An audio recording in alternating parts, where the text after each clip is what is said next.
মানুষের মধ্যে একটা বিচিত্র প্রবৃত্তি থাকে, অন্য সকলের বিষয়ে, তাদের জীবনের বিষয়ে, তাদের ব্যক্তিত্বের বিষয়ে, তাদের ভবিষ্যতের বিষয়ে অনুমান করা। এটা হলো অনুচিত।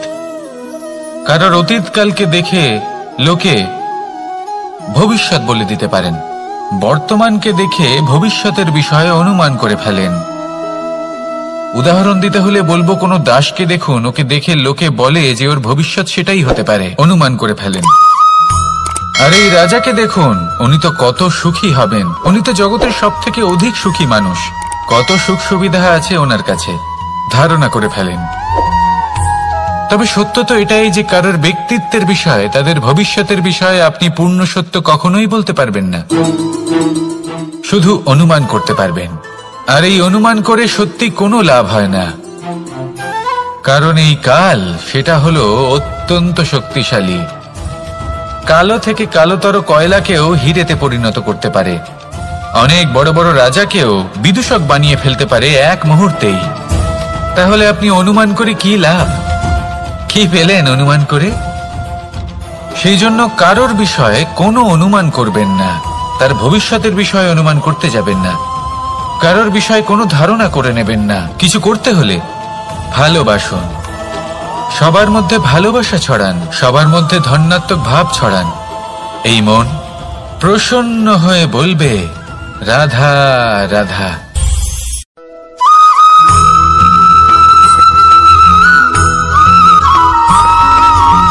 পঞ্চতত্ত্বের মধ্যে দ্বিতীয় তত্ত্ব হল ধরণী, ভূমি, যাকে আমরা ধরণী মাতা বলি। এই ধরণী ধৈর্য ধারণ করে, আর এর ওপরেই আমাদের সমগ্র সংসার নির্ভরশীল।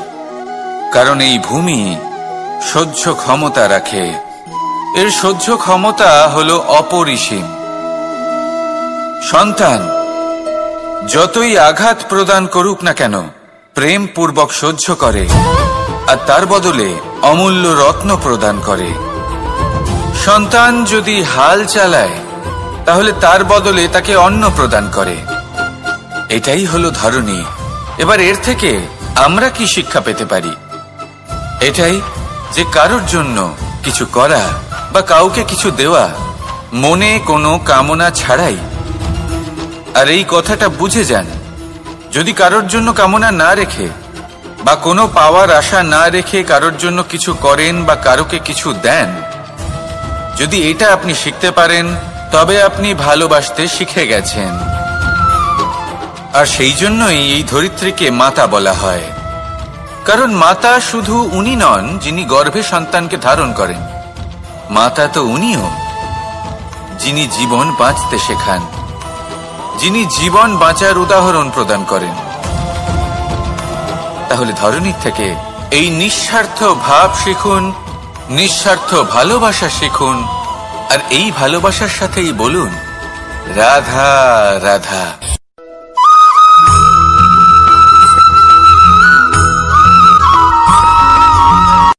সংসারে আমাদের জীবনে যখন কোনো সুখ বা দুঃখ আসে, তার জন্য আমরা কাউকে না কাউকে অবশ্যই দায়ী করে থাকি, তাই না? এই ব্যক্তি আমাদের সাথে এরকম কাজ করেছেন, তাই আমার সাথে এমন হলো। ওই ব্যক্তি যদি এমনটা না করতেন, তাহলে আজ আমি ওই স্থানে পৌঁছতে পারতাম। সবই আপনার দৃষ্টিভঙ্গির ওপর নির্ভরশীল। আর যদি আপনার দৃষ্টিভঙ্গি এমন হয়, তাহলে তা অনুচিত। সত্যি কথা বলতে, এই সংসারে ভিন্ন ভিন্ন ধরনের মানুষ আছে। এটা আপনার উপর নির্ভর করছে কিভাবে তাদের স্বাগত জানাবেন। একবার ভাবুন, আমি আমার দুটো হাত সামনে নিয়ে এলাম, দুটো মুঠো খুলে দিলাম। দুই প্রকারের মানুষ আসবেন, কিছু না কিছু দিয়ে যাবেন। এই মুঠো যদি আমি বন্ধ করে দিই, তাহলে না কেউ আমাকে কিছু দিতে পারবে, না আমার কিছু যাবে আসবে। নিশ্চয়ই বুঝতে পারছেন এই দুই ধরনের ব্যক্তি কারা এবং তারা কি দিয়ে যান। আমি যদি নিজের মুঠো খুলে দিই, তাহলে কিছু ভালো মানুষ আসবেন, আমাকে আনন্দ, সন্তুষ্টি, জ্ঞান প্রদান করে যাবেন, ভালো অভিজ্ঞতা দিয়ে যাবেন। কোনো খারাপ ব্যক্তি যদি আসেন, তাহলে তিনিও খারাপ অভিজ্ঞতা দেবেন, যার থেকে আমি শিক্ষা লাভ করব। এই সব কিছু আমি লাভ করতে পারি। মুঠো যদি বন্ধ করে রাখি, তাহলে আমি কিছুই পাবো না। দেখুন, এই সংসারে প্রত্যেকের জীবনে এইরকম। প্রত্যেকের জীবনে সবকিছুই আছে, ভালো খারাপ দুই মানুষই আছে, ভালো অভিজ্ঞতা আছে, খারাপ অভিজ্ঞতা আছে। নির্ভর করছে আপনার উপর যে আপনি কি করবেন, এনাদের স্বাগত কিভাবে জানাবেন, কার থেকে কি বুঝবেন, কি শিখতে পারবেন, আর কোন দৃষ্টিভঙ্গি নিয়ে অগ্রসর হবেন। এটাই নির্ধারণ করবে যে আপনার জীবন কেমন হবে। আসুন আমার সাথে ভালোবেসে বলুন, রাধা রাধা।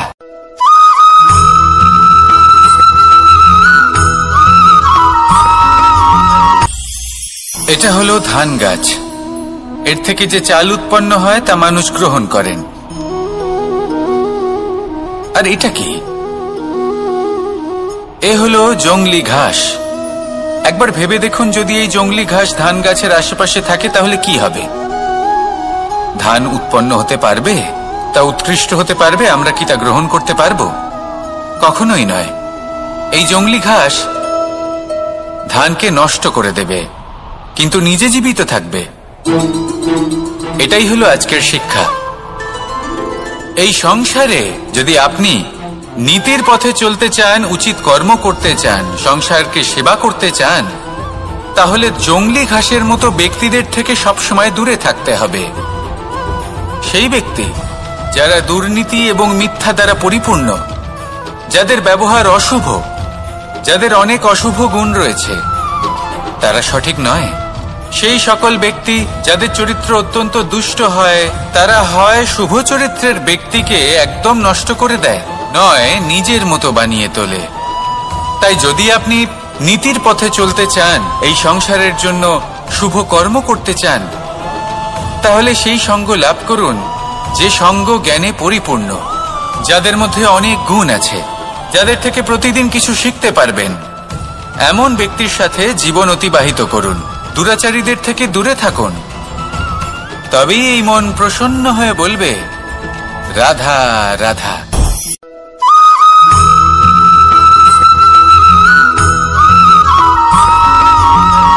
মানুষের মানসিকতা এমন হয় যে সে যতটা করে আশা করে যে তার থেকে অনেক বেশি তার বদলে সে পাবে। দেখুন, সবকিছুই আপনার ভাবনা চিন্তার উপর নির্ভর করছে। আপনি যদি ফলের বিষয়ে ভেবে কর্ম করতে থাকেন তাহলে সেটা অনুচিত। জীবনের আসল আনন্দ হলো নিজের কর্ম করতে থাকা, ফলের চিন্তা করা উচিত নয়। যদি আপনি এরকম ভাবেন যে আমি এতটা করছি, আমার এতটা পাওয়া উচিত, সেই ভাবনা অনুচিত। যদি আপনি সেবার মানসিকতা নিয়ে কর্ম করতে থাকেন, কর্মচক্রে প্রবাহিত হন, যদি আপনি এমন ভাবনা রাখেন যে আমি এতটা পাচ্ছি তাই এর থেকে অনেক বেশি আমি কর্ম করব, তাহলে নিশ্চিত রূপে আপনি যতটা করছেন তার থেকে অনেক বেশি আপনি পাবেন। আপনার আশার থেকে অনেক বেশি আপনি পাবেন। শুধু জীবনে অনেক বেশি কাজ করতে থাকুন, ফলের চিন্তা করবেন না। আর মনে রাখবেন, এই ভাবনাই সব থেকে বড় বীজ। কর্মের উপর বিশ্বাস রাখুন। জীবনে যা যা আপনি চান সবই সুখময় হবে। আসুন আর আমার সাথে ভালোবেসে বলুন, রাধা রাধা।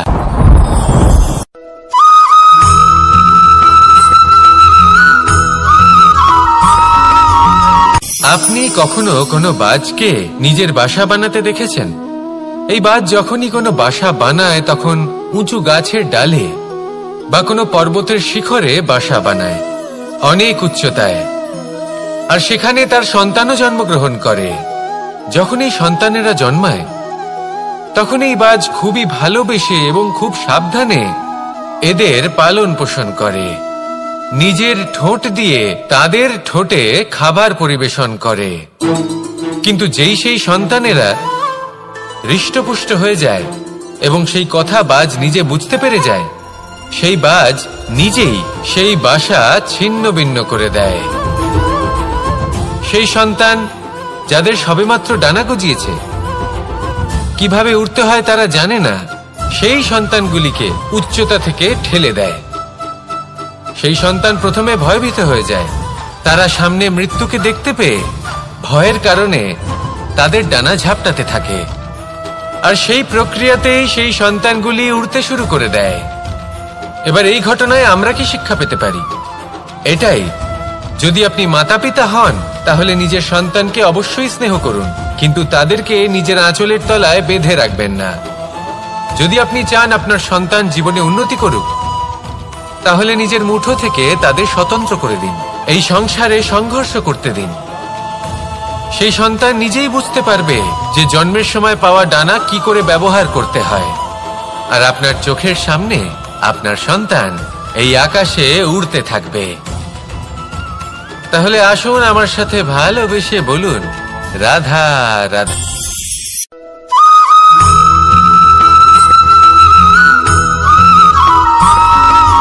বসন্ত ঋতু, এই সময় মন আনন্দে ভরে থাকে। এমন মনে হয় যেন আমরা আকাশে বিচরণ করতে চলে যাই, কিন্তু সেটা তো সম্ভব নয়।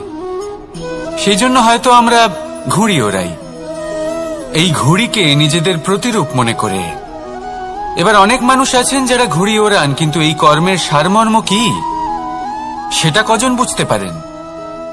আপনি এটা মনে করুন যে আপনি হলেন সেই ঘুড়ি, আর এই সুতো যিনি ধরে রয়েছেন তিনি হলেন পরমাত্মা।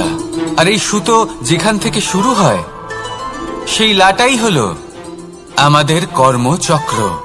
এবার আপনি নিজেই অনুমান করুন যে এই উড়ান কার ওপর নির্ভরশীল? পরমাত্মার ওপর আর আপনার কর্মের ওপর।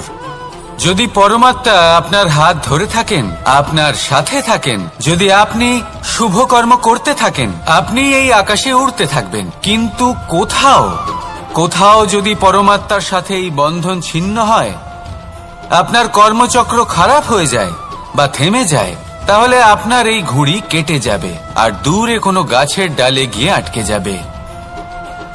তাই শুধুমাত্র ঘুড়ি ওড়াবেন না, তার থেকে শিখুন।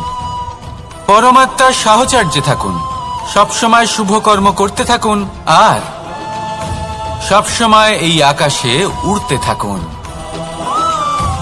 আসুন আর আমার সাথে ভালোবেসে বলুন, রাধা।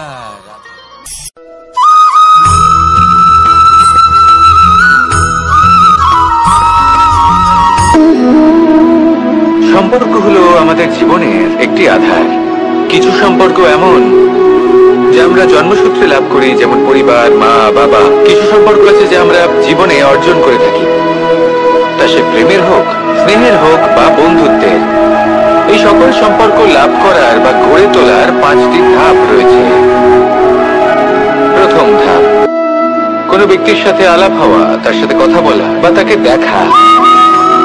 দ্বিতীয় ধাপ, সে ব্যক্তিকে আমাদের ভালো লাগা। তৃতীয় ধাপ, আমাদের এটা চাইতে শুরু করা যে জীবনে এই ব্যক্তি যেন আমাদের বন্ধু হন, আমাদের জীবনে থাকে, বা আমাদের কাউকে ভালোবেসে ফেলা আর এটা আমাদের ভাবা বা চাওয়া যে সেই ব্যক্তি যেন আজীবন আমার সাথে থাকেন, আমার জীবনে আমার সাথী হয়ে। চতুর্থ ধাপ, লাভ করা।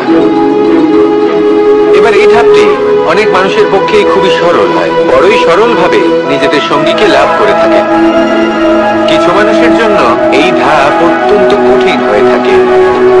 অনেক প্রতিকূল পরিস্থিতির উপর জয়লাভ করে তারা সঙ্গীকে লাভ করেন, কিন্তু লাভ অবশ্যই করেন। এরপরে আসে পঞ্চম, অন্তিম এবং সব থেকে গুরুত্বপূর্ণ ধাপ। সেটা হলো সেই সম্পর্ক পালন করা। এটা হলো এমন এক বিষয় যা প্রত্যেক মানুষের শেখা উচিত।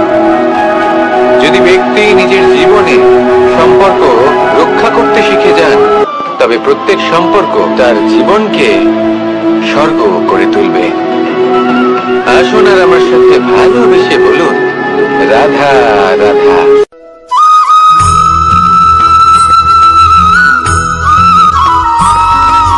জীবনে যখন কোনো ব্যক্তি নিজের লক্ষ্য প্রাপ্তির জন্য নিরন্তর পরিশ্রম করতে থাকেন, চেষ্টা করতে থাকেন, তখন তিনি কষ্ট অনুভব করেন।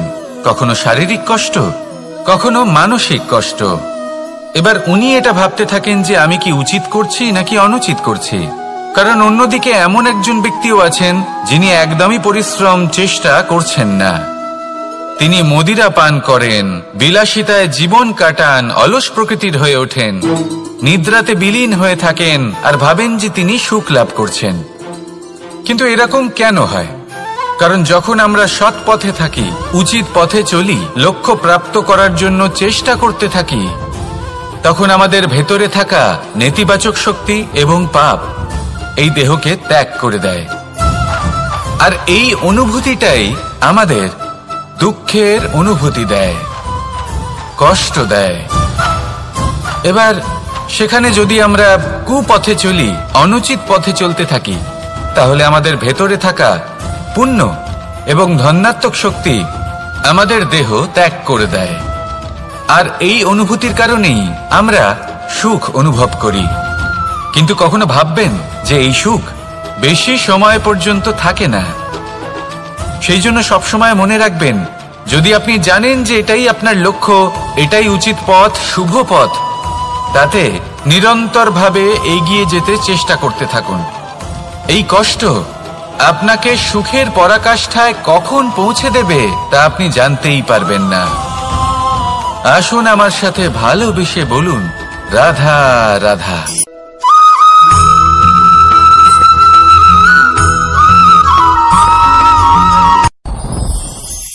সাথী। সাথী এই শব্দটির ব্যাখ্যা কে কিভাবে করে? মিত্র, সখা, বন্ধু। কিন্তু অর্থ একটাই, তিনি যিনি আপনার সঙ্গী হন আর তিনি যার সাথী আপনি হন।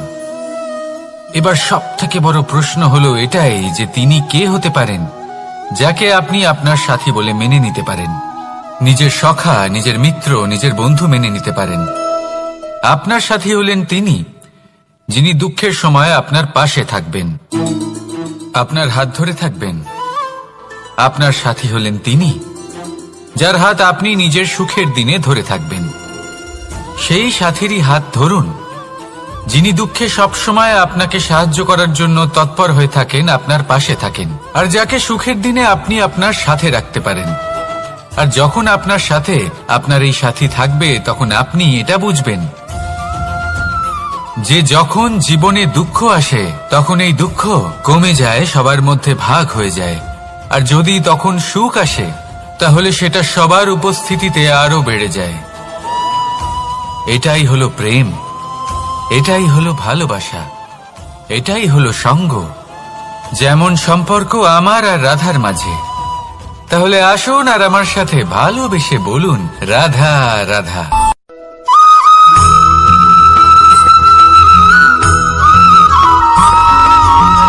এই সংসারে প্রত্যেক মানুষ এটাই চান যে তিনি যেন ধনবান হন, আর্থিক অবস্থা তার ভালো থাকে, ওনার বাড়িতে লক্ষ্মীর আগমন হয়। কিন্তু সেটা হবে কি করে, সেটাই হলো প্রশ্ন। কেউ বলেন যে যদি পরিশ্রম করো তাহলে ধন অর্জন সম্ভব, কেউ বলেন যে যদি বিদ্যা লাভ হয় তবেই ধন অর্জন সম্ভব, কেউ বলেন যে যদি বলশালী হও তবেই সম্পন্ন থাকবে। ভালো কথা, যদি তাই হয়ে থাকে, তবে দিনমজুর সারা দিন পরিশ্রম করেন, তিনি কেন ধনী হন না? অনেকজন বিদ্বান মানুষ আছেন এই সংসারে, তারা কেন ধনবান হন না? অনেক সংখ্যক বলশালী ব্যক্তি আছেন, তাদের কাছে ধন নেই কেন? তাদের কেন ধনের অভাব হয়? আবার এমনও কিছু মানুষ আছেন যারা পরিশ্রম করেন, তারা দিনমজুর, কিন্তু তারা ধন অর্জন করতে পারেন। কিছু বিদ্বান ব্যক্তি আছেন যাদের কাছে অধিক মাত্রায় ধন রয়েছে, কয়েকজন বলশালী ব্যক্তি রয়েছেন যাদের কাছে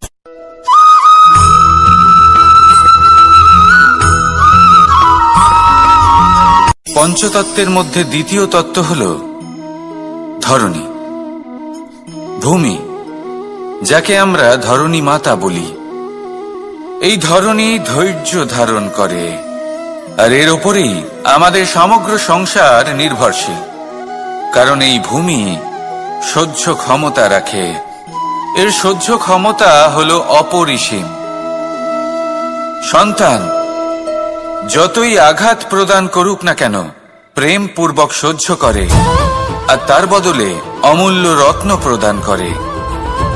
সন্তান যদি হাল চালায়, তাহলে তার বদলে তাকে অন্ন প্রদান করে। এটাই হলো ধরণী। এবার এর থেকে আমরা কি শিক্ষা পেতে পারি? এটাই যে কারোর জন্য কিছু করা বা কাউকে কিছু দেওয়া মনে কোনো কামনা ছাড়াই। আর এই কথাটা বুঝে যান, যদি কারোর জন্য কামনা না রেখে বা কোনো পাওয়ার আশা না রেখে কারোর জন্য কিছু করেন বা কারোকে কিছু দেন, যদি এটা আপনি শিখতে পারেন তবে আপনি ভালোবাসতে শিখে গেছেন। আর সেই জন্যই এই ধরিত্রীকে মাতা বলা হয়, কারণ মাতা শুধু উনি নন যিনি গর্ভে সন্তানকে ধারণ করেন, মাতা তো উনিও যিনি জীবন বাঁচতে শেখান, যিনি জীবন বাঁচার উদাহরণ প্রদান করেন। তাহলে ধরনীর থেকে এই নিঃস্বার্থ ভাব শিখুন, নিঃস্বার্থ ভালোবাসা শিখুন, আর এই ভালোবাসার সাথেই বলুন রাধা রাধা।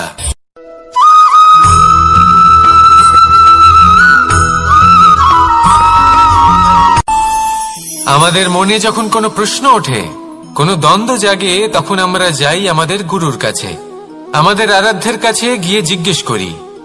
এইভাবেই একদিন আমি পৌঁছলাম আমার আরাধ্যের কাছে, আমার মহাদেবের কাছে, আর ওনাকে প্রশ্ন করলাম যে মহাদেব, জীবনে আনন্দ পাওয়ার, উৎসব পালনের, প্রেম ভাগ করে নেবার, জীবনকে উপভোগ করে নেওয়ার সর্বশ্রেষ্ঠ সময় কোনটা? মহাদেব হাসলেন আর উনি বললেন, জীবনে উৎসব পালনের সবথেকে শ্রেষ্ঠ দিন হল মৃত্যুর ঠিক আগের দিনটা। প্রেম ভাগ করে নেওয়ার সবথেকে শ্রেষ্ঠ মুহূর্ত হল মৃত্যুর ঠিক আগের মুহূর্ত। জীবনকে উপভোগ করে নেওয়ার সর্বশ্রেষ্ঠ প্রহর হল মৃত্যুর এক প্রহর পূর্বে। তখন আমি চমকে গেলাম। আমি বললাম, কিন্তু মহাদেব, মৃত্যু তো অনিশ্চিত, আমরা জানিও না কবে আমাদের মৃত্যু হবে। মহাদেব আবার হাসলেন। উনি বললেন যে যদি আমরা এভাবে জীবন কাটাই যে আমরা জীবনের প্রত্যেক দিন, প্রত্যেক মুহূর্ত, প্রত্যেক প্রহর শেষ বলে মনে করি, তাহলে আমাদের সমস্ত জীবন আনন্দের সাথেই অতিবাহিত হবে। কি বলেন?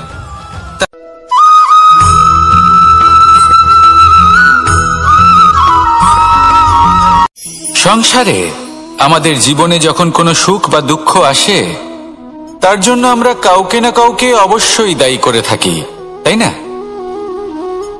এই ব্যক্তি আমাদের সাথে এরকম কাজ করেছেন, তাই আমার সাথে এমন হলো। ওই ব্যক্তি যদি এমনটা না করতেন, তাহলে আজ আমি ওই স্থানে পৌঁছতে পারতাম। সবই আপনার দৃষ্টিভঙ্গির উপর নির্ভরশীল, আর যদি আপনার দৃষ্টিভঙ্গি এমন হয়, তাহলে তা অনুচিত। সত্যি কথা বলতে, এই সংসারে ভিন্ন ভিন্ন ধরনের মানুষ আছে। এটা আপনার উপর নির্ভর করছে কিভাবে তাদের স্বাগত জানাবেন। একবার ভাবুন, আমি আমার দুটো হাত সামনে নিয়ে এলাম, দুটো মুঠো খুলে দিলাম। দুই প্রকারের মানুষ আসবেন, কিছু না কিছু দিয়ে যাবেন। এই মুঠো যদি আমি বন্ধ করে দিই, তাহলে না কেউ আমাকে কিছু দিতে পারবে, না আমার কিছু যাবে আসবে। নিশ্চয়ই বুঝতে পারছেন এই দুই ধরনের ব্যক্তি কারা এবং তারা কি দিয়ে যান। আমি যদি নিজের মুঠো খুলে দিই, তাহলে কিছু ভালো মানুষ আসবেন, আমাকে আনন্দ, সন্তুষ্টি, জ্ঞান প্রদান করে যাবেন, ভালো অভিজ্ঞতা দিয়ে যাবেন। কোনো খারাপ ব্যক্তি যদি আসেন, তাহলে তিনিও খারাপ অভিজ্ঞতা দেবেন, যার থেকে আমি শিক্ষা লাভ করব। এই সব কিছু আমি লাভ করতে পারি। মুঠো যদি বন্ধ করে রাখি, তাহলে আমি কিছুই পাবো না। দেখুন, এই সংসারে প্রত্যেকের জীবনে এইরকম, প্রত্যেকের জীবনে সবকিছুই আছে, ভালো খারাপ দুই মানুষই আছে, ভালো অভিজ্ঞতা আছে, খারাপ অভিজ্ঞতা আছে। নির্ভর করছে আপনার উপর যে আপনি কি করবেন, এনাদের স্বাগত কিভাবে জানাবেন, কার থেকে কি বুঝবেন, কি শিখতে পারবেন, আর কোন দৃষ্টিভঙ্গি নিয়ে অগ্রসর হবেন। এটাই নির্ধারণ করবে যে আপনার জীবন কেমন হবে। আসুন আমার সাথে ভালোবেসে বলুন রাধা রাধা।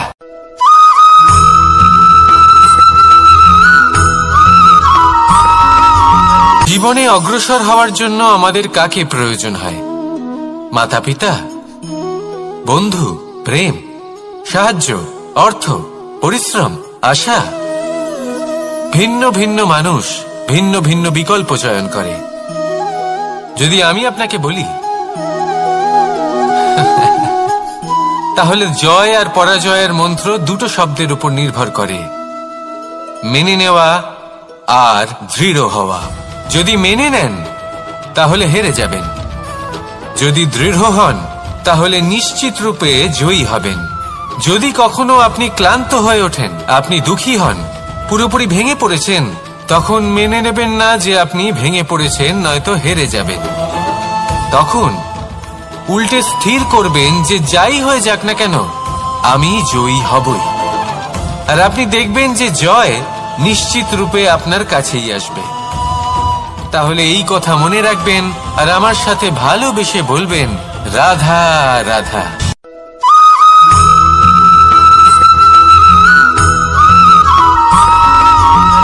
ভালো, শুধু ওনাদের কঠোর ব্যবহার দেখলে আমরা একটু ভয় পেয়ে যাই। এবার ওনাদের এই কঠোর ব্যবহার আমাদের ভালো না লাগলেও অত্যন্ত আবশ্যক, কারণ মাতার থেকে আমরা যে শক্তি লাভ করি তা যেন নিয়ন্ত্রণ হারিয়ে বিধ্বংসী না হয়ে ওঠে, আমরা যেন কোনো কুপথে না চলে যাই, আমরা কখনো যেন দোষ না করে ফেলি। শুধু সেই জন্য পিতা এবং গুরু একটু কঠোর হয়ে ওঠেন, এবং ওনাদের এই কঠোর আচরণ ভবিষ্যতে গিয়ে আমরা অবশ্যই বুঝতে পারি। জীবনে কিছু বছর আমরা এগিয়ে যাই আর তারপর আমরা বুঝতে পারি যে বাবা এবং গুরু আমাদের যথেষ্ট ভালোবাসতেন, কিন্তু ওনাদের ভালোবাসার বহিঃপ্রকাশ আলাদা। প্রয়োজনীয় হলো এটা দেখার, এটা বোঝার যে শুরু থেকে আমাদের প্রতি ওনাদের আচরণ কেমন ছিল। ওনাদের কঠোর হওয়ার পেছনে ওনাদের ভালোবাসাটা বোঝার চেষ্টা করুন, ওনাদের চিন্তাটা বোঝার চেষ্টা করুন, ওনাদের পথপ্রদর্শনের আড়ালে আপনার ভবিষ্যতের জন্য যে পরিকল্পনা ওনারা করেছেন সেটা বোঝার চেষ্টা করুন। তখন আপনারা বুঝতে পারবেন ওনাদের ভালোবাসাকে। আপনার মনের মধ্যে আপনা থেকেই ওনাদের প্রতি সম্মান জেগে উঠবে। নিজের পিতা এবং নিজের গুরু এই দুজনের প্রতি কৃতজ্ঞতা প্রকাশ করুন আর আমার সাথে ভালোবেসে বলুন, রাধা রাধা।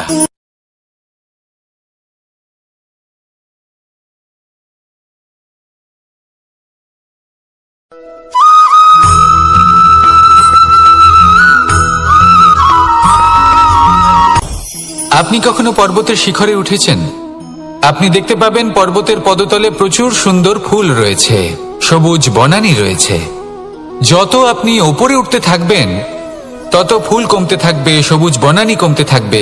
আরো কিছুটা ওপরে উঠলে কাঁটা জাতীয় গাছ দেখতে পাবেন, শুকনো গাছ দেখতে পাবেন। আরো যদি ওপরে ওঠেন তাহলে পাষাণ দেখতে পাবেন। আরো ওপরে উঠলে হিমখণ্ড দেখতে পাবেন। এই যে পর্বত, তা মনুষ্য জীবনের সব থেকে উত্তম উদাহরণ। মানুষ যখন সাফল্যের শিখরে পৌঁছতে চান, মহানুভবতার শিখরে পৌঁছতে চান, পথে যত আস্তে আস্তে উপরে উঠতে থাকেন ততই ভৌতিক বস্তু তার থেকে বিচ্ছিন্ন হতে থাকে। যদি তিনি সেই ভৌতিক বস্তুগুলি ত্যাগ না করতে পারেন তাহলে কখনোই সেই স্থানে পৌঁছতে পারবেন না। আর মানুষ যদি উচিত ত্যাগ করতে পারেন, পথে অগ্রসর হতে থাকেন, এগোতে থাকেন, তাহলে একদিন না একদিন তিনি মহানুভবতার, জ্ঞানের, সাফল্যের হিমের স্বাদ অবশ্যই লাভ করবেন। মনে রাখবেন, মানব জীবনে ত্যাগ হলো অত্যন্ত গুরুত্বপূর্ণ অংশ। আসুন আমার সাথে ভালোবেসে বলুন, রাধা রাধা।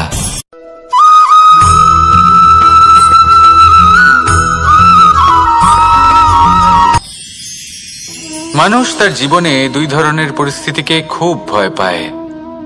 এক, কোনো কারণবশত কারোর সামনে নত হওয়া। দুই, কোনো কারণে নিজের চরিত্র থেকে, নিজের মূল্যবোধ থেকে বিচ্যুত হওয়া। এবার কেন হয় এরকম যে কথায় কথায় কারোর সামনে নত হতে হয়? কেন বারংবার নিজের চরিত্র থেকে চ্যুত হতে হয়? এরকম কেন হয়? এটা তখনই হয় যখন আমাদের শিক্ষা এবং মূল্যবোধের অভাব থাকে। যদি মানুষের মধ্যে প্রকৃত শিক্ষা থাকে তাহলে এই সংসারে কোনো সময় এবং কারোর সামনেই নত হওয়ার কোনো প্রয়োজন নেই।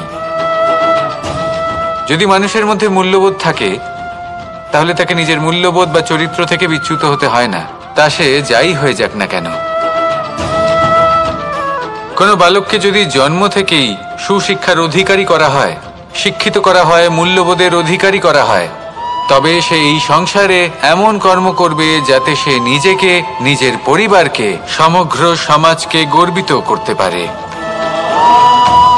শিক্ষা লাভ করুন, মূল্যবোধ লাভ করুন এবং আমার সাথে ভালোবেসে বলুন, রাধা রাধা।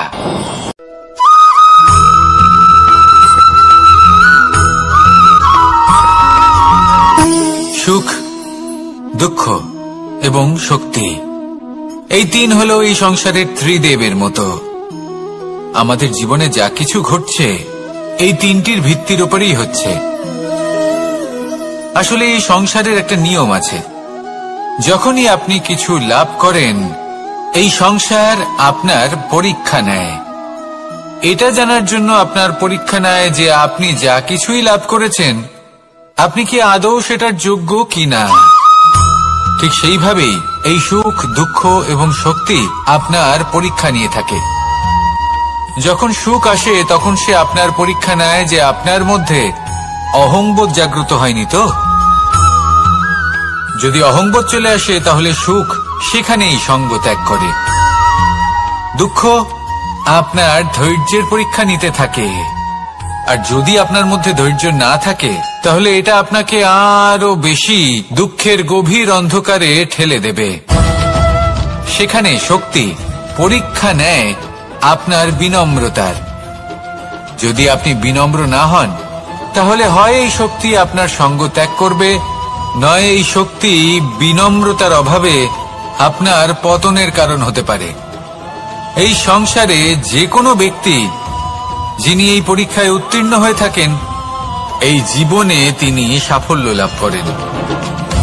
আসুন আমার সাথে ভালোবেসে বলুন, রাধা রাধা।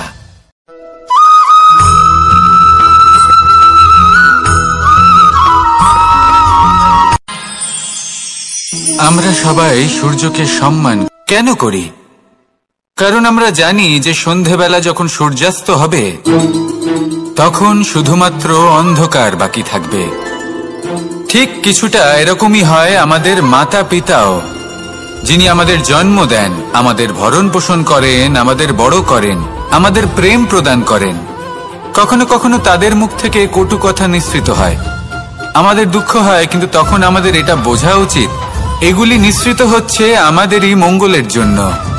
যেমন সূর্যদেব, উনিও উত্তাপ দিয়ে থাকেন আমাদেরই মঙ্গলের জন্য, যাতে ফসল পাকতে পারে, যাতে জল বাষ্প হয়ে মেঘ হতে পারে, বৃষ্টি হতে পারে, আর এই সংসারে নিরন্তর জলের প্রবাহ থাকে। আমাদের মাতা পিতা, তাদের কঠোর আচরণ, তাদের কঠোর অনুশাসনের পেছনে লুকিয়ে থাকে ওনাদের ভালোবাসা। আমাদের তা বুঝতে হবে, সসম্মানে ওনাদের গ্রহণ করতে হবে।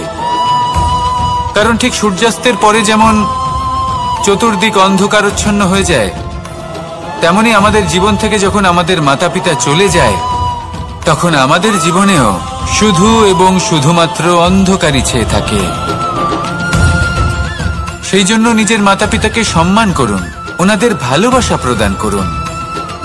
এই মন আর এই জীবন প্রসন্ন হয়ে বলবে, রাধা রাধা।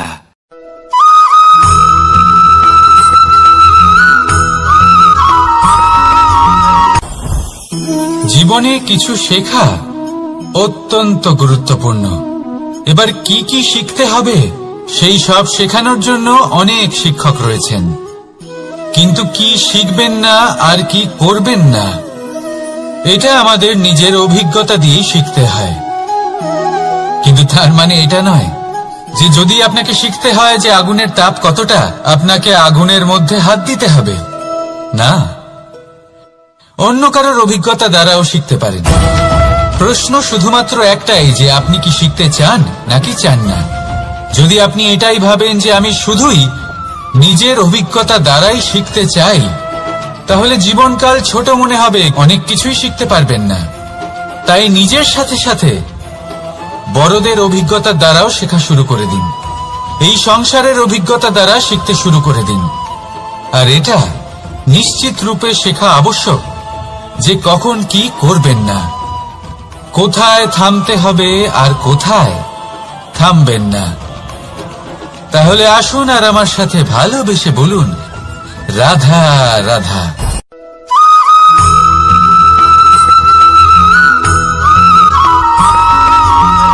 এই সংসারে সবথেকে বেশি কোমল বস্তু হলো রেশম। এই রেশম এতটাই কোমল হয় যে এর পুরো একটা থান শুধুমাত্র একটা হাতে ধরা সম্ভব। কখনো ভেবে দেখেছেন এই রেশম কিভাবে হয়? একটি কীট তার লালার দ্বারা উৎপন্ন হয়। এই কীট সেই রেশমকে পাক দিতে থাকে, পাক দিতেই থাকে আর আস্তে আস্তে তার মধ্যেই জড়িয়ে পড়ে। শেষে ওর এই সুন্দর অমূল্য সৃষ্টি রেশমের এই সুতো তার নির্মাণ কার্য পূর্ণ হয়, কিন্তু তাতেই ও নিজে বন্দী হয়ে যায়। নিজেরই মায়াজালের এই বন্দী গৃহে নিজেই ফেঁসে যায়।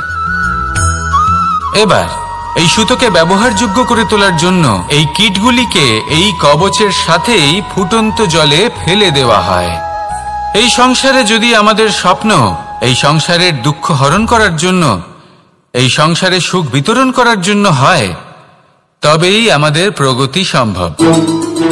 যদি আমাদের এই স্বপ্ন শুধুই আমাদের এবং আমাদের স্বার্থ সিদ্ধির জন্য হয়, তাহলে এই স্বপ্ন আমাদের অন্ধ করে দেবে, আমাদের অন্ধকারের পথে নিয়ে যাবে, আর আমরাও সেই কীটের মতো হয়ে যাব। নিজেদেরই মায়াজালে আমরা নিজেই ফেঁসে যাব, আর শেষে আমরা যদি কিছু লাভ করি তা হবে একাকিত্ব, অন্ধকারময় মৃত্যু। তাই স্বপ্ন অবশ্যই দেখুন, কিন্তু এমন ভাবে স্বপ্ন দেখবেন না যে তার এই বন্দিগৃহে আপনি নিজেই ফেঁসে গেলেন। স্বপ্ন দেখুন পরোপকারে।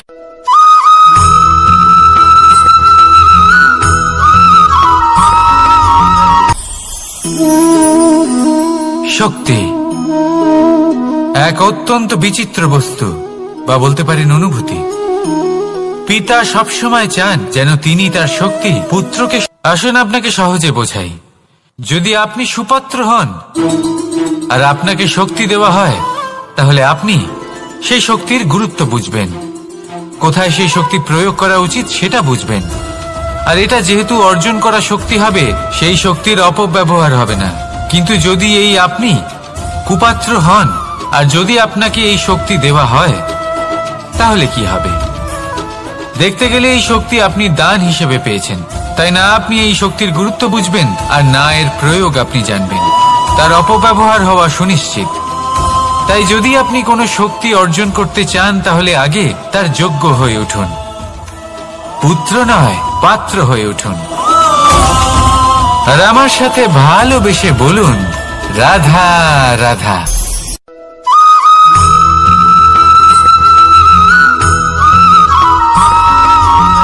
এই সংসারে প্রত্যেক মানুষ এটাই চান যে তিনি যেন ধনবান হন, আর্থিক অবস্থা তার ভালো থাকে, ওনার বাড়িতে লক্ষ্মীর আগমন হয়। কিন্তু সেটা হবে কি করে, সেটাই হলো প্রশ্ন। কেউ বলেন যে যদি পরিশ্রম করো তাহলে ধন অর্জন সম্ভব, কেউ বলেন যে যদি বিদ্যা লাভ হয় তবেই ধন অর্জন সম্ভব, কেউ বলেন যে যদি বলশালী হও তবেই সম্পন্ন থাকবে। ভালো কথা, যদি তাই হয়ে থাকে, তবে দিনমজুর সারা দিন পরিশ্রম করেন, তিনি কেন ধনী হন না? অনেকজন বিদ্বান মানুষ আছেন এই সংসারে, তারা কেন ধনবান হন না? অনেক সংখ্যক বলশালী ব্যক্তি আছেন, তাদের কাছে ধন নেই কেন? তাদের কেন ধনের অভাব হয়? আবার এমনও কিছু মানুষ আছেন যারা পরিশ্রম করেন, তারা দিনমজুর, কিন্তু তারা ধন অর্জন করতে পারেন। কিছু বিদ্বান ব্যক্তি আছেন যাদের কাছে অধিক মাত্রায় ধন রয়েছে, কয়েকজন বলশালী ব্যক্তি রয়েছেন যাদের কাছে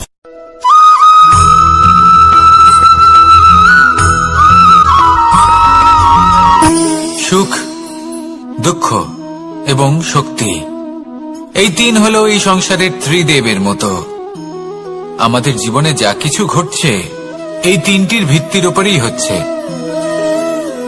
আসলে এই সংসারের একটা নিয়ম আছে, যখনই আপনি কিছু লাভ করেন, এই সংসার আপনার পরীক্ষা নেয়। এটা জানার জন্য আপনার পরীক্ষা নেয় যে আপনি যা কিছুই লাভ করেছেন, আপনি কি আদৌ সেটার যোগ্য কিনা। ঠিক সেইভাবেই এই সুখ, দুঃখ এবং শক্তি আপনার পরীক্ষা নিয়ে থাকে। যখন সুখ আসে তখন সে আপনার পরীক্ষা নেয় যে আপনার মধ্যে অহংবোধ জাগ্রত হয়নি তো। যদি অহংবোধ চলে আসে তাহলে সুখ সেখানেই সঙ্গ ত্যাগ করে। দুঃখ আপনার ধৈর্যের পরীক্ষা নিতে থাকে, আর যদি আপনার মধ্যে ধৈর্য না থাকে তাহলে এটা আপনাকে আরো বেশি দুঃখের গভীর অন্ধকারে ঠেলে দেবে। সেখানে শক্তি পরীক্ষা নেয় আপনার বিনম্রতার। যদি আপনি বিনম্র না হন, তাহলে হয় এই শক্তি আপনার সঙ্গ ত্যাগ করবে, নয় এই শক্তি বিনম্রতার অভাবে আপনার পতনের কারণ হতে পারে। এই সংসারে যে কোনো ব্যক্তি যিনি এই পরীক্ষায় উত্তীর্ণ হয়ে থাকেন, এই জীবনে তিনি সাফল্য লাভ করেন। আসুন আমার সাথে ভালোবেসে বলুন, রাধা রাধা।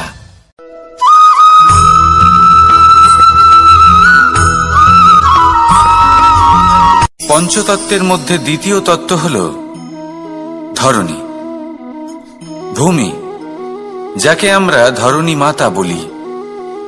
এই ধরণী ধৈর্য ধারণ করে, আর এর ওপরেই আমাদের সমগ্র সংসার নির্ভরশীল।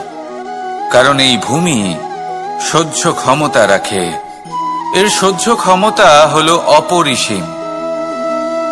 সন্তান যতই আঘাত প্রদান করুক না কেন, প্রেম পূর্বক সহ্য করে, আর তার বদলে অমূল্য রত্ন প্রদান করে। সন্তান যদি হাল চালায়, তাহলে তার বদলে তাকে অন্ন প্রদান করে। এটাই হলো ধরণী। এবার এর থেকে আমরা কি শিক্ষা পেতে পারি? এটাই যে কারোর জন্য কিছু করা বা কাউকে কিছু দেওয়া মনে কোনো কামনা ছাড়াই। আর এই কথাটা বুঝে যান, যদি কারোর জন্য কামনা না রেখে বা কোনো পাওয়ার আশা না রেখে কারোর জন্য কিছু করেন বা কারোকে কিছু দেন, যদি এটা আপনি শিখতে পারেন, তবে আপনি ভালোবাসতে শিখে গেছেন। আর সেই জন্যই এই ধরিত্রীকে মাতা বলা হয়। কারণ মাতা শুধু উনি নন যিনি গর্ভে সন্তানকে ধারণ করেন, মাতা তো উনিও যিনি জীবন বাঁচতে শেখান, যিনি জীবন বাঁচার উদাহরণ প্রদান করেন। তাহলে ধরণীর থেকে এই নিঃস্বার্থ ভাব শিখুন, নিঃস্বার্থ ভালোবাসা শিখুন, আর এই ভালোবাসার সাথেই বলুন, রাধা রাধা।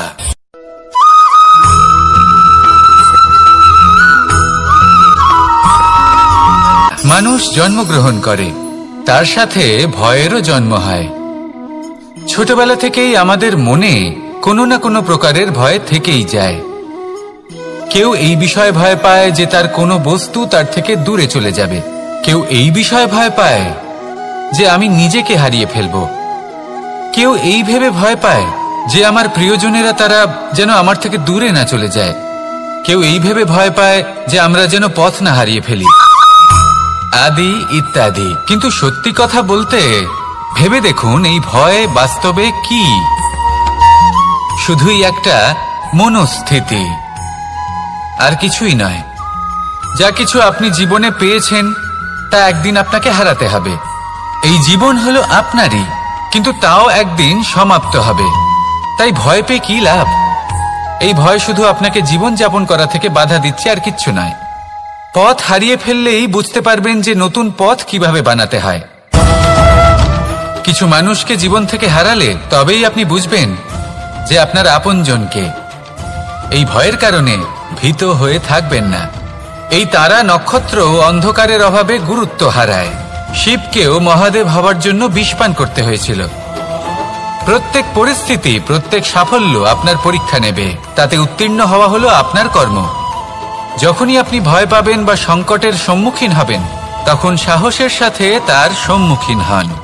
মনে রাখবেন, যে সম্মুখীন হতে জানে, সাফল্য তার সাথে সবসময় থাকে। আসুন আর আমার সাথে ভালোবেসে বলুন, রাধা রাধা।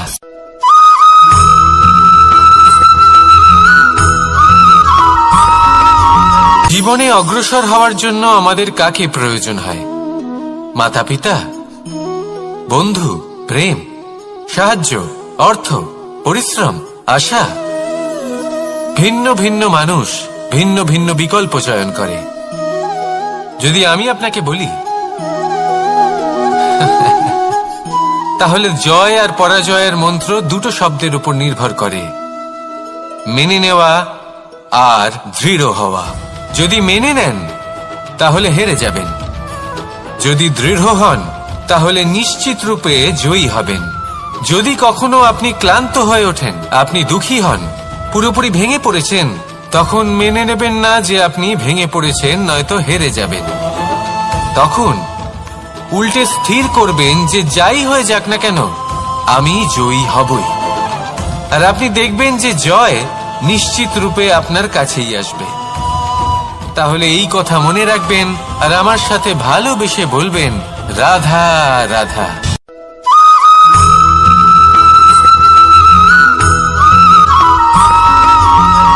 এই সংসারে কোনো বস্তু হোক বা ব্যক্তি হোক, তার একার গুরুত্ব কিন্তু খুব বেশি নয়। একটা উদাহরণ হিসেবে বৃষ্টির ফোঁটাকে ভেবে দেখুন। যদি একটি বৃষ্টির ফোঁটা হয় তাহলে তার খুব বেশি গুরুত্ব থাকে না, কিন্তু যখন সহস্র বৃষ্টির ফোঁটা মেঘের মধ্যে দিয়ে ঝরে পড়ে তখন সেটা বর্ষার রূপ ধারণ করে। সেই বর্ষা যা এই প্রকৃতিকে শান্ত করে। সেইভাবেই পাথরের ছোট টুকরো তার খুব বেশি গুরুত্ব থাকে না, কিন্তু যখন অসংখ্য পাথরের টুকরো একত্রিত হয় তখন তা পর্বতের আকার ধারণ করে। সেইভাবেই কিছু মানুষ যখন একত্রিত হন তখন তৈরি হয় পরিবার, কিছু পরিবার যখন একত্রিত হয় তখন তৈরি হয় সমাজ, যখন অনেক সংখ্যক সমাজ একত্রিত হয় তখন তৈরি হয় রাজ্য। এবার এই রাজ্যের সবথেকে গুরুত্বপূর্ণ ব্যক্তি হতে পারেন রাজা, কিন্তু তাও সেই রাজা একা কিছু করতে পারেন না। যুদ্ধ লড়ার সময় তারও নিজের সৈন্যদলকে প্রয়োজন পড়ে।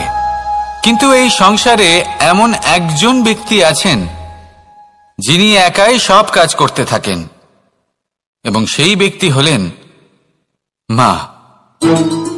আমাদের জীবনে একজন পিতার ভূমিকা কিন্তু নিঃসন্দেহে অমূল্য, কিন্তু আমাদের সকলের জীবনে যে ভূমিকা একজন মায়ের তা অন্য কারোর থাকে না।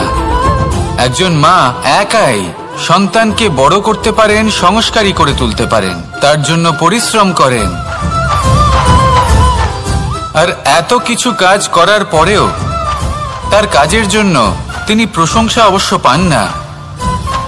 উল্টে যদি সেই সন্তান অনুচিত পথে চালিত হয়, অনুচিত কর্ম করে, তখন সেই মাকেই অপবাদের পাত্র হয়ে উঠতে হয়।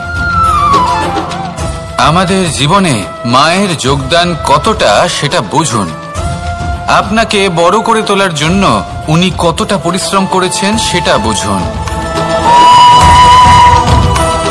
আজ থেকে, এখন থেকে, এই মুহূর্ত থেকে মাকে সম্মান করতে শিখুন। যখন সময় পাবেন, যখন সুযোগ হবে, তখন তার প্রশংসা করুন, ওনারও ভালো লাগবে। আর মায়ের এই মমতার জন্য, তার এই ভূমিকার জন্য আসুন সবাই মিলে আমরা তাকে প্রণাম করি, আর সকলে মিলে ভালোবেসে বলি, রাধা রাধা।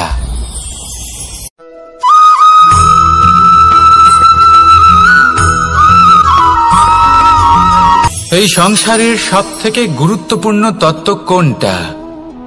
প্রথম হলো সময়।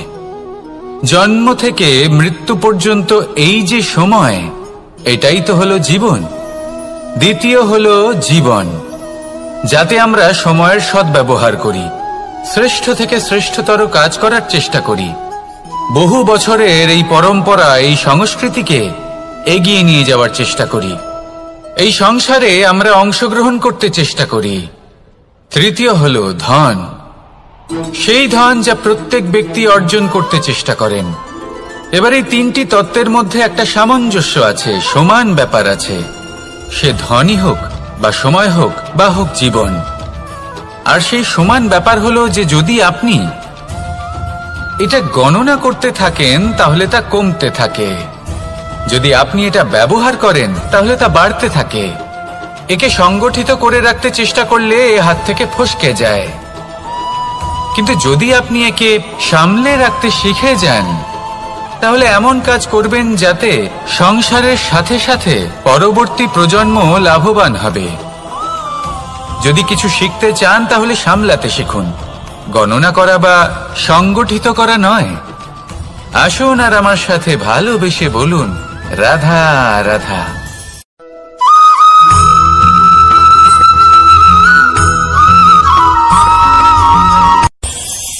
এই সংসারে আমরা প্রকাশ কোথা থেকে পাই? এর উত্তর বড়ই সরল। ভোরে যখন সূর্যোদয় হয় তখন প্রকাশের কিরণ আমাদের ঘরে এসে পৌঁছয়।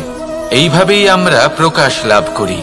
এবার এই প্রকাশের আলোতেই আমরা সারা দিনের কাজ সম্পন্ন করি।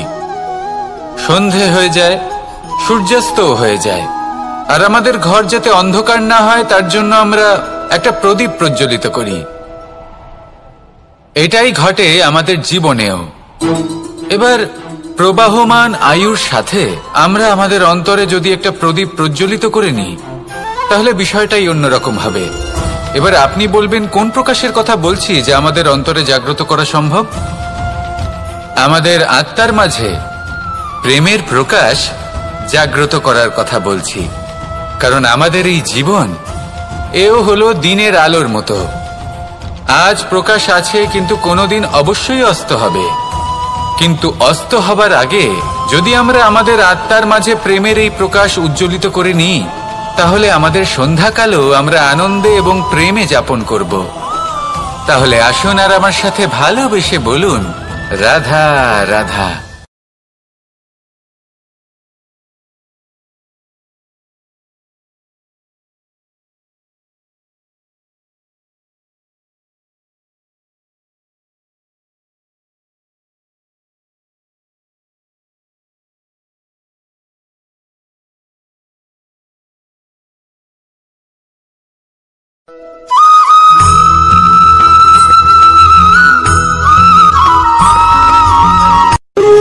যখন মানুষের মৃত্যু হয় তখন কি হয়?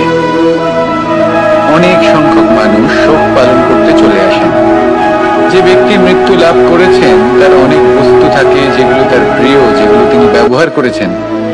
তার শয্যা, তার বস্ত্র, তার আভূষণ সবকিছু তার থেকে বিচ্ছিন্ন করা হয় এবং খালি হাতে তাকে শ্মশানের উদ্দেশ্যে রওনা করা হয়। আমি আপনাকে এই প্রশ্ন করতে চাই, আপনি এই সংসারে কি অর্জন করেছেন? ধন সম্পত্তি, বস্ত্র, আভূষণ, এই সব কিছু যে আপনি অর্জন করেছেন, আপনার মৃত্যুর পরে তা আপনার থেকে দূর হয়ে যাবে। এর উত্তর হলো একটাই, আপনার কর্ম। শুধু সেটাই আছে যা একান্ত আপনার, আর শুধু সেটাই এই সংসার থেকে চলে যাওয়ার পরেও সংসারেই জীবিত থাকবে। যদি আপনি দুষ্কর্ম করেন, তাহলে এই সংসার আপনাকে একটি অনুচিত উদাহরণ হিসেবে মনে রাখবে যে এই ব্যক্তি খুব পাপী ছিল, অনুচিত কর্ম করতেন। যে পথে তিনি চলেছেন সেই পথে কারোর চলা উচিত নয়।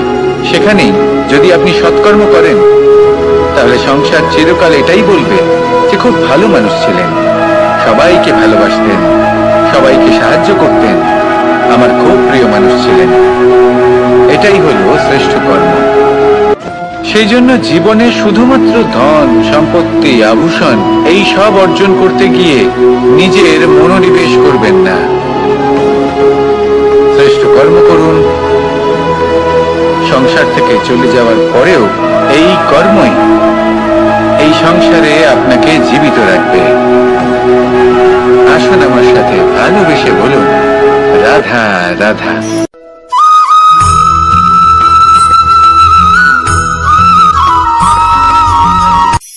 এই সংসারে সাফল্য লাভ করার জন্য জ্ঞানের প্রয়োজন হয়, পরিশ্রমের প্রয়োজন হয়, দৃঢ় নিষ্ঠার প্রয়োজন হয়, নিরন্তর চেষ্টা করা প্রয়োজনীয়। কিন্তু আরো কিছু আছে যা অত্যন্ত প্রয়োজনীয় এবং গুরুত্বপূর্ণ। তা হলো ভালো বন্ধু। তাদের থাকা অত্যন্ত প্রয়োজনীয়। যদি ভালো বন্ধু থাকে, তাহলে সময় এলে তারা ঢাল হয়ে আপনাকে সুরক্ষা করবেন। সময় এলে অস্ত্রের মতো শত্রুকে সংহারও করবেন। যদি তিনি জ্ঞানী হন, তাদের মধ্যে সদ্গুণ থাকে, তাহলে এই সব গুণ আপনার মধ্যেও প্রবেশ করবে। তাহলে সাফল্যের জন্য ভালো বন্ধু পাওয়া অত্যন্ত প্রয়োজনীয়। কিন্তু শুধু বন্ধু কেন, ভালো শত্রুও থাকা প্রয়োজনীয়। এবার আপনি ভাববেন, এ আমি কি বললাম? যদি আপনার জীবনেও ভালো অর্থাৎ শক্তিশালী শত্রু থাকে, তাহলে আপনিও শক্তিশালী হতে থাকবেন। এই শত্রু আপনাকে প্রেরিত করবে আরো বেশি শক্তিশালী হয়ে ওঠার। কখনো কোনো হরিণকে দেখুন, তীব্র গতিতে দৌড়তে থাকে। কেন তীব্র গতিতে দৌড়য়? এই কারণে নয় যে কোথাও তার জন্য মধুর ঘাস অপেক্ষা করে রয়েছে, না। সে এই কারণে তীব্র গতিতে দৌড়য় কারণ সেটা না করলে তার পেছনে একটি সিংহ আছে যে ওকে নিজের ভোজন করে ফেলবে। তাই জীবনে বিপদ, সংকট এই সবকিছুও হলো অত্যন্ত গুরুত্বপূর্ণ। তার সম্মুখীন হতে শিখুন আর আমার সাথে ভালোবেসে বলুন, রাধা রাধা।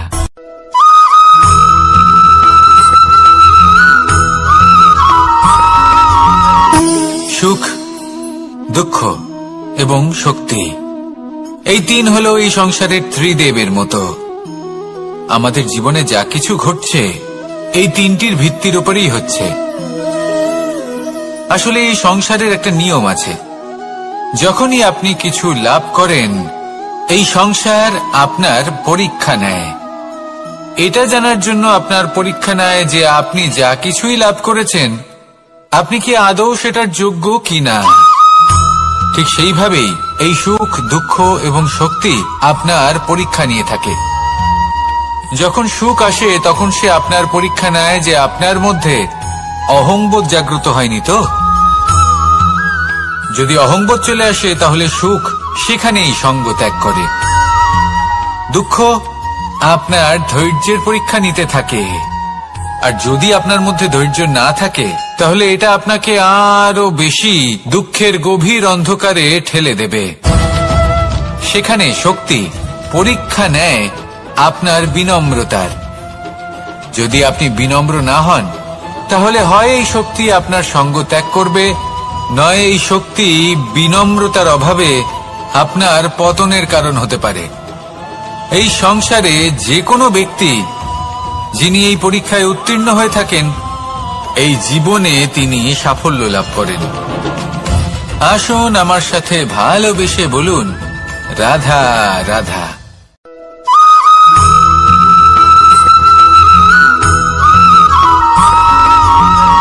পুরুষার্থ। শাস্ত্রে 4 ধরনের পুরুষার্থের কথা বলা হয়েছে। প্রথম হলো ধর্ম। আপনি কি জানেন এই ধর্ম আসলে কি? আপনার কি মনে হয় ধর্ম আসলে কি? কোনো বিশেষ ঈশ্বরকে মানাই কি ধর্ম বলা হয়, নাকি কোনো বিশেষ রীতি পালন করাই হলো ধর্ম, নাকি কোনো বিশেষ সাহিত্যকে সর্বশ্রেষ্ঠ মনে করাই হলো ধর্ম? না, ধর্ম হলো সেটা যাকে ধারণ করা যেতে পারে, আর ধারণ শুধু সেটাই করা যায় যা পবিত্র। পবিত্র শুধু তাকেই বলা হয় যা নিঃস্বার্থ, যার মধ্যে শাসন করার কোনো ইচ্ছে নেই, যা সরলভাবেই প্রবাহমান, জল এবং বায়ুর মতো। যখন কোনো ব্যক্তি ধর্মকে ধারণ করেন এবং সেই ধর্ম সেই ব্যক্তিকে রক্ষা করে তখন তাকে ধর্ম বলা হয়। ধর্ম যা রক্ষা করে অহংকার থেকে, খারাপ চিন্তার হাত থেকে। সেই জন্য পুরুষার্থ গড়ে তোলার আগে, ধর্ম পালন করার আগে ধর্মের প্রকৃত অর্থ কি সেটা বুঝে নিন। এটা জেনে রাখুন যে সমস্ত ধর্মের আধার, সমস্ত ধর্মের ভিত শুধুমাত্র ভালোবাসা। আসুন আর এই ভালোবাসার সাথেই বলুন, রাধা রাধা।